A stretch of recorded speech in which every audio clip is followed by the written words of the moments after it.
Hello everyone! For today's video, let me teach you a simple trick on how to find squares of numbers whose digits are all 1, such as 1, 11, 111, 1111, and so on. So let's start with 1. So 1 squared is 1, of course, 1. Next, 11. So 11 has two ones, so the square of that is 121 or 121.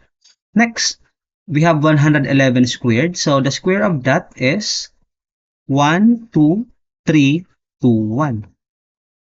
Next, 1111 squared. So there are 4 ones. So the square of that is 1, 2, 3, 4, 3, 2, 1. Or 1,234,321.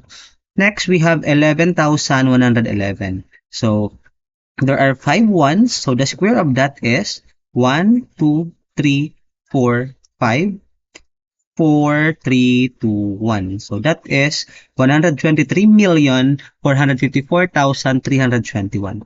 Next, we have 111,111 squared. So that is, there are 6 ones. So the square of that is 1, 2, 3, 4, 5, 6. 5, 4, 3, 2, 1.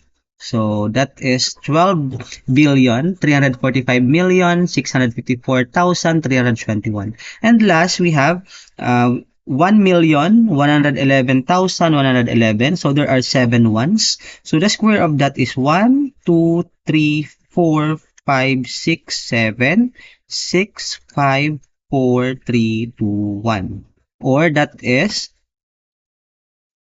1,235,567,654,321. So as you can see, their squares are actually palindrome numbers whose middle digit is the number of ones there are.